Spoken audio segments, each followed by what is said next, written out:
Are you scared to start a business because you do not have a business diploma? Do you believe that you need to be a graduate of a business program to succeed? Or do you regret not choosing business as your college course when you were younger? In this video, we'll be talking about the second of the 5 things they did not teach you in school about business that you should watch out for. In the last episode, I started by talking about why I did not take a business course and why I regretted it. I also talked about how I later found out that many of my friends who were business course graduates were failures like me. And it was from them that I learned about the many things they did not teach in business school. So here's the second one in the 5 things they did not teach you in school about business that you should watch out for. And this is how important numbers are to your business. Now, some mentees would come to me and they could already be in business for years. And when I ask them how business is, they'll just reply, "Good, Mommy N." And when I ask about how much they made the previous month or year, they would give me the number of their sales. Some would even tell me how many bottles of something they sold. Now, I am worried about how they can run their businesses without knowing how much their profit is. I'm more worried if this mentee is a business course graduate. Yes, the schools teach courses like accounting, math of investments, marketing, finance, etc. And they focus on the definition, the enumeration, theories, and the computations in the exercises. But somehow, they do not seem to have focused on the importance of these numbers. They have not emphasized that numbers can spell the life or death of a business. I often ask my mentees, "Do you hate numbers?" And most of them would say, "Yes." And then I'd say, "Then you'll never get rich." And my mentees would be shocked and perhaps angry as to why I should predict something as serious and as painful as that. So I would ask them, "What do you see on money, on the bills and on the coins?" And if they still don't get it, I'd ask, "Do you see any bill or coin without numbers?" And they'd break out laughing. You see, if you hate something, will it want to come to you? If you hate money, will money come to you? If you hate numbers, will numbers come to you? And usually, the cutest of them will say, "Okay, Mommy N, from now on, I love numbers." So, you might be asking, "Mommy N, what numbers must we know?" So, this video is going to be about numbers. So, I hope you don't fall asleep, okay? The first number you should know, of course, is sales. So, if I wake you up in the middle of the night and ask you how much was your sales today, you should be able to say it. This is a sign that you are taking your sales seriously. One of the reasons why I was not successful in my business when we started was that I did not take my numbers seriously. No, I don't hate numbers. In fact, I was a math teacher for 8 years, remember? And math was my major. I even have a master's degree in math.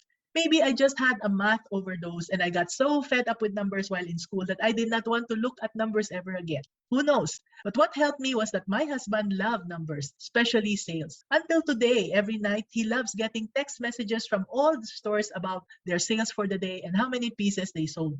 Sales is his oxygen. Numbers are his oxygen. So that was the only reason why our businesses are still standing until now, because of my husband. And sales is important. So we just focus on sales. And just like some of our mentees, and that's dangerous again. Because what can happen is that sales are good, but we are not making any profit. So the next number that we need to focus on is profit. Sales minus cost of sales and expenses is profit. That's what eventually is left of the sales that belong to the business. Those numbers are all important. So for example, if you bought an umbrella for 100 pesos and sold it for 150, you make a 50 peso gross profit, right? But if you had to spend 80 pesos to deliver it, you really did not make money. In fact, your loss is 30 pesos. So you might be so happy that you already sold 150 and you might be focusing on that sales amount. But not all of that money is yours. So go around. I challenge you. Most of those who are selling something do not know their actual profits. At best, they know their sales. Computation is taught in school, I'm sure, but the emphasis has not been made enough. If there are business course teachers or professors watching this, I'm sorry. I do not mean to put you down. I just want you to know how our students are not applying what they learned because they have not seen the importance of the application of the lessons in real life. So sales and profit are 2 of the numbers, and the third one is expenses, right? We also need to compare sales between 2 periods, say between last month and this month, or between the same month between last year and this year, okay? A more complicated number is the percentage increase or percentage decrease between the sales from one month to another, or from the same month between last year and this year. Are you getting confused already? Okay, because from here, we can see if there are changes and we can account for the changes. So let's say if there's no COVID and everything was still in the old normal, it will not make sense to compare the sales in February and March because February has only 28 days. Another thing is that sales in February may be a lot higher due to Valentine's Day. So we compare February of last year to February of this year. And if it goes up, we say that it's a percentage growth.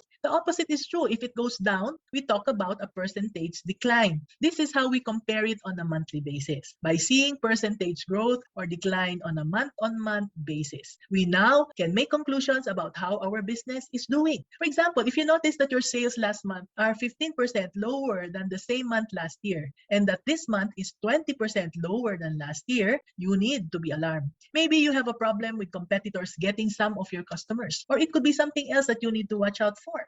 Okay, are you bored already with all of the numbers that I've been talking about? Well, there are many other numbers that you need to look at aside from sales, profits, and expenses. The other numbers are those in your inventory. You have a restaurant, even the number of your packaging material has to be forecasted and monitored. Just imagine someone ordering siopaw from you and you cannot sell takeout because you do not have any supot or containers to put them in. Sayang ang sales, right? For more than 20 years now, every time we go to the Makati area, we never fail to visit a karinderya which is famous for its nilagang baka. It is in a corner beside a vulcanizing shop. Yet, many cars park there side by side with the taxis during lunch hours. So they have a very, very good tasting nilagang baka. Now, what is sad is that every day when you go at 1 p.m., they always run out of their nilagang baka. Clearly, the owners do not have a grasp of their numbers. They don't know how much sales they are losing due to this. So now, 20 years after, the original owner has passed away already, and it's now the kids running it. Still, the problem is the same. If you're late, no more nilagang baka. Now, maybe you can say that it's only a karinderya. Perhaps the owners are not educated. But how many stores have you been to that have the same problem? Not watching the numbers of their inventory. From sales to inventory, let's now go to marketing. Before we were able to sell, we need to tell people about our products and services. The people we are able to tell it to are called leads. How many people have we attracted through our website, our Facebook page, etc.? Is each of these leads growing or shrinking? Why? If we know why, we can do something about it. For example, in one store, 100 people pass by every day. All these passers-by can be leads as they are potential buyers, right? Now, one day, if you notice that there are only 30 passers-by, you can watch out. Why is this so? This actually happened to us. Suddenly, there were no longer many passers-by in front of our store. And when we checked, we learned that the jeepney rerouted and the jeepney stop was transferred to another street. So we had to act fast. We had to do some leafletting to attract the people to still pass by our store and buy. Do you see? Numbers dictate our marketing strategy. Another marketing number is conversion rate. Out of your leads, how many people bought? That's the conversion rate. Now, why is this important? Because it's expensive to attract people to come to us. Even attracting passers-by is not free. We have to pay a higher rent to have a good location to have many passers-by, right? So if our store is hidden, we need to put up lots of ads, and ads cost money. For those who are purely online, you still have to pay Foodpanda, Grab Food, a big percentage just to be included in their list so they can recommend you to others. Now, the conversion rate is low, as in for every 1,000 passers-by, only one buy.